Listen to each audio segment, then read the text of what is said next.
Jaynagar live में आपका स्वागत है। जयनगर में जननायक कर्पूरी जयंती सह संविधान बचाओ देश बचाओ संगोष्ठी कार्यक्रम आयोजित। जयनगर के किसान भवन में मंगलवार को राजद द्वारा आयोजित जननायक कर्पूरी जयंती सह संविधान बचाओ देश बचाओ संगोष्ठी कार्यक्रम के अवसर पर जननायक कर्पूरी ठाकुर के तैलचित्र पर माल्यार्पण करने के बाद राजद के राष्ट्रीय उपाध्यक्ष सह पूर्व केंद्रीय मंत्री देवेंद्र प्रसाद यादव ने कहा कि देश की विडंबना है कि केंद्र की भाजपा सरकार तीन टांगों पर खड़ी है। झूठे वादे, झूठी आशाएं एवं भावनात्मक सपने से पीछे नहीं हट रही है। आम लोगों को वादे करते केंद्र सरकार थकते नहीं है, जुमलेबाजी करने में महारत हासिल की है। इस देश के चौकीदार 8 सालों तक राजपथ पर चले हैं, अब तो राजपथ का नाम बदलकर कर्तव्य पथ बना दिया गया है। उन्होंने कहा कि काला धन और आतंकवाद को समाप्त करने के नाम पर आनन फानन में नोटबंदी की घोषणा कर अपने लोगों का काला धन को सफेद करने का काम किया है। जीएसटी लागू कर छोटे छोटे करीब 15 लाख व्यापारियों को बेरोजगार कर दिया है।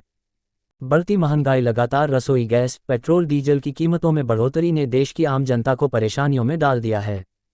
इस कार्यक्रम की अध्यक्षता व संचालन राजद के प्रखंड अध्यक्ष पूर्व मुखिया उमेश यादव ने किया।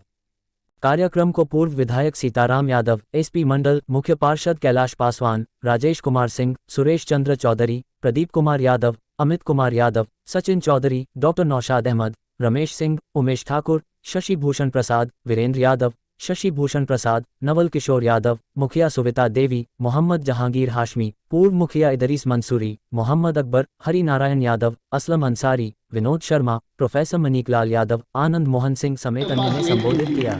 कार्यक्रम में अतिथियों को पाग दुपट्टा व माला पहनाकर सम्मानित किया गया। इसलिए मैं आपसे निवेदन किया कि जयंती के अवसर पर आरजेडी यहाँ कर रहे हैं और पटना में जनता दल यूनाइटेड का हो रहा है और भी कई पार्टियां।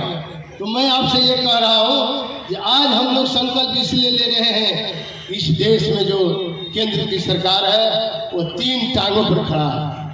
टांग बुझते हैं ना, पिलर, स्तंभ। टांग मतलब टांग बुझते हैं ना, टांग अपने गाँव में देहात में टांग कहते हैं, टांग नहीं बुझते हैं, पैर समझते हैं। तो तीन पैर पर केंद्र की सरकार खड़ी है। पहला है आकर्षक नारा, और दूसरा है झूठी आशा है, और तीसरा है भावनात्मक सपने। इसी में पूरा भाजपा सरकार है, केंद्र की पूरी सरकार इसमें है। इसीलिए संविधान नहीं बच रहा है, क्योंकि वो नारा देता है सबका साथ सबका विकास, सबका साथ सबका विश्वास और सबका प्रयास। किसी का नहीं विश्वास, सबके साथ विश्वासघात, और सबका नाश, सबका नाश, सबका विनाश, और लोकतंत्र संविधान का सत्यानाश। इस सत्यानाश को बचाना है तो संविधान बचाने के लिए लड़ना होगा, क्योंकि आप देख रहे हैं लोकतंत्र को किस तरह से चलाया जा रहा है। मैं आपसे बताना चाहता हूँ, किसान का कर्जा माफ नहीं होता। कहा गया था किसानों की आय दोगुना कर देंगे 2022 में आज वादा किया था। खुद प्रधानमंत्री देश के अपने को चौकीदार कहते हैं, वादा किया था कि हम 2022 से किसान की आमदनी दोगुना कर देंगे। यहाँ बहुत राटन के भी किसान है, गरीब लोग हैं। दोगुना हुआ क्या? सिंचाई का भाड़ा हो गया चौगुना, डीजल का दाम बढ़ गया तो सिंचाई का भाड़ा हो गया। कट्ठा में तो लोग ट्रैक्टर से खेत जोतते हैं। पता लगाओ, मैं गांव की बात करना चाहता हूँ। क्यों हम संविधान बचाने की बात कर रहे हैं? जिन्होंने झूठी आशाएं दिया है, यही झूठी आशा है। दूसरा नंबर, पहला नंबर था सबका साथ सबका विश्वास सबका प्रयास, उसमें इन्होंने सबका कर दिया सत्यानाश, संविधान का भी लोकतंत्र का भी। और दूसरा था झूठी आशा है, आशा दे दिया लोगों को, दोगुना कर देंगे। दोगुना किया गया नहीं सर, किसान को अब चौगुना भाड़ा लग जाता है डीजल से खेती करने में, सिंचाई करने में। ये चौकीदार ऐसा देश का आया है जो देश को कहां ले जाएगा, किस रास्ते पर ले जा रहा है आपको मालूम है?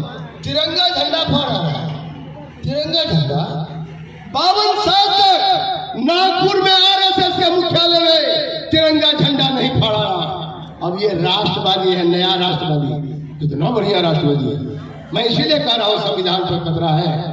संविधान हमारा राष्ट्रीय झंडा, हमारी पहचान है भारत का, हिंदुस्तान का, हमारे मुल्क का। चाहे हिंदू हो, मुसलमान हो, जो भी ईसाई हो, पारसी हो, उस झंडा को जो नहीं छोड़ा कल्याण करने वाला है।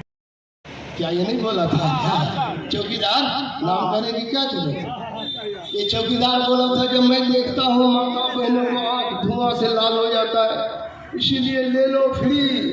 पूरा गैस सिलेंडर सब घर में ले आया, ढन ढन बोल रहा है, कहीं पैसे नहीं है उसमें भराएगा। तो 1200 रुपया हो गया गैस सिलेंडर का, 350 रुपया था। सरसों तेल मिलता था 70 रुपए किलो, अभी मिलता है 220। कितना मिलता है जयनगर बताएगा? कैलाश बाबू बताएंगे कितना मिलता है अब? 200। तो हमारे अध्यक्ष भी हैं, 180 हो गया, 190 तक चला गया।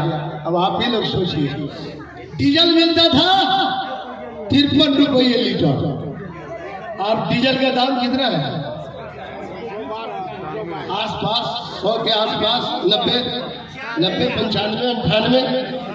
पेट्रोल मिलता था 63 रुपये लीटर, पर तुलना कर रहे हो, 63 रुपये लीटर था पेट्रोल, 1 लीटर का दाम। पेट्रोल का क्या दाम है? 100 से पार नहीं हो गया।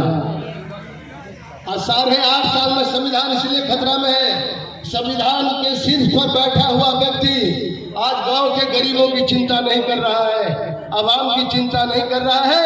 धार्मिक भावना उभार कर, ये धार्मिक भावना उभार करके ये धार्मिक माने लोगों को इस तरह से बांटा जा रहा है, समाज को, भाई को, हिंदू मुसलमान को बांट करके ये तमाम जगह में भावना की सौदागरी कर रहा है, इसलिए नारा देता रहता है।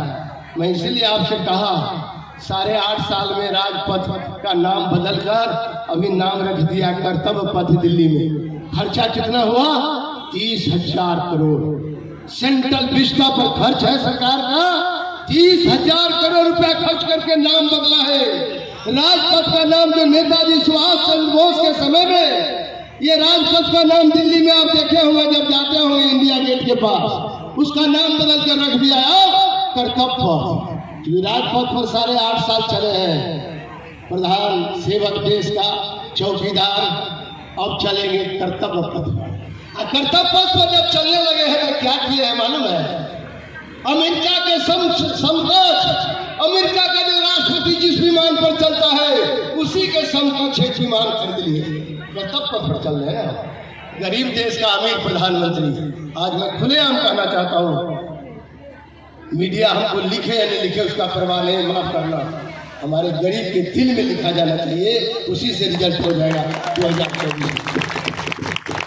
और गाड़ी कैसे खरीदा है? अभी एक गाड़ी का दाम है 17 करोड़। जो अमेरिका में मर्सिडीज है, जो अमेरिका के राष्ट्रपति चढ़ता है, वैसा गाड़ी ले आया है। कर्तव्य पथ पर चल रहा है ना, भारत का प्रधानमंत्री कर्तव्य पथ पर चलने लगा। ये भारत का ही प्रधानमंत्री नहीं है, ये मल्टी। हिंदुस्तान में महंगाई आसमान छू रहा है और रुपया भारत का नीचे गिरकर पाताल में चला गया। रुपया का भाव कितना हुआ मालूम है ना?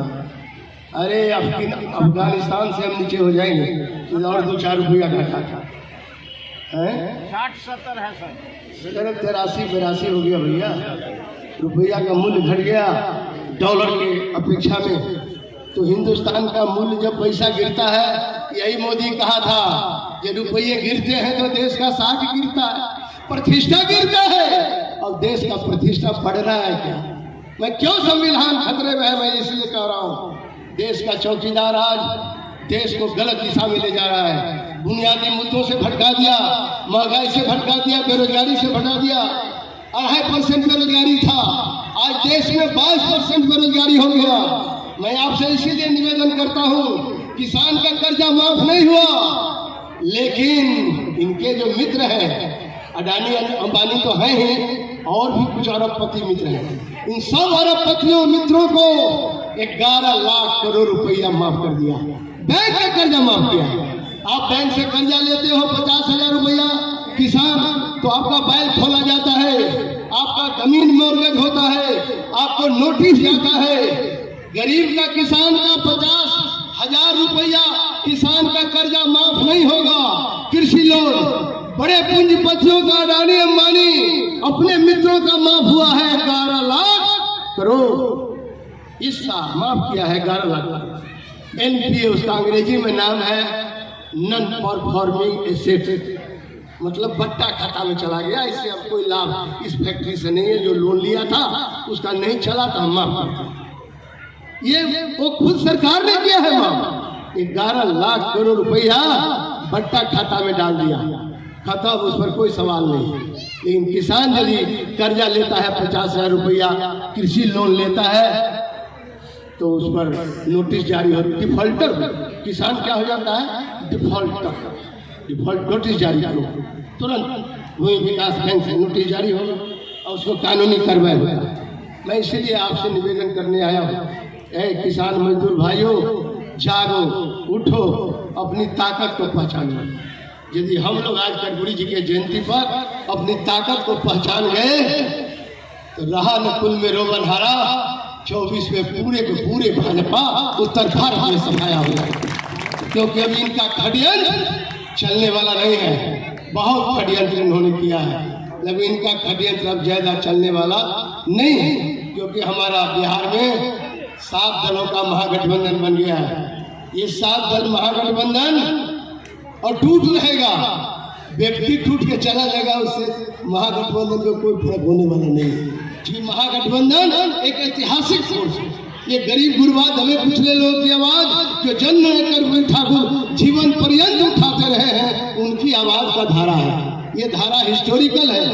मैं इसीलिए कह रहा हूँ, समाजवाद की बात कर रहे थे उमेश जी, समाजवाद कभी मिटेगा नहीं। कुछ समय के लिए कुंद हो गया था। आप लोगों का इस तरह का समर्थन देखकर हमको पूरा भरोसा है कि समाजवाद फिर से जीवंत होगा, क्योंकि हम समाजवादियों के पास कॉर्पोरेट पूंजी नहीं है। यादव जी, जब मुख्यमंत्री बनने की बात हो रही थी कर्पूरी जी का, तो पूरे बिहार में पहले तो बहुत विधायक जी बोलते थे हम आपके लिए सीट खाली कर देंगे, तो हम आपके लिए सीट खाली कर देंगे। लास्ट में ऐसा समय हुआ, जो हमारे अतिथि हैं आदरणीय देवेंद्र प्रसाद यादव जी, वो फुलपरास से जीते हुए थे। इसका असली उम्र हुआ था 23 बरस। 23 बरस में विधायक बने थे। बस विधायक बने 1 महीना के बाद में कोई जाकर के कोर्ट में केस कर दिए कि नहीं नाबालिग है। 23 बरस हुआ इसका। जब कोर्ट में जजमेंट हुआ तो देखा गया वोटर लिस्ट में 25 बरस का, नहीं 25 बरस है, जब वोटिंग कर सकता है तो विधायक भी रहेंगे। उसके बाद में हुआ विधायकगिरी, विधायक का तो बच गया।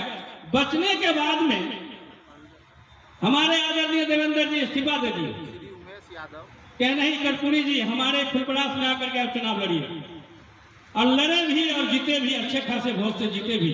उसके बाद में मुख्यमंत्री भी बने। तो मित्रों, यहाँ पे हमारे सारे बहुत अतिथिगण हैं, वक्ताओं की कमी नहीं है। मुझे अध्यक्षता करनी थी, आप लोग को संबोधन करना था। हमारे अतिथि लोग यहाँ बड़े पैमाने पर आए हुए हैं गांव कस्बे से। मैं सभी को सम्मान करता हूँ। यहाँ बोलने के लिए बहुत सारे हमारे वक्ता हैं, ज़्यादा नहीं बोलना है।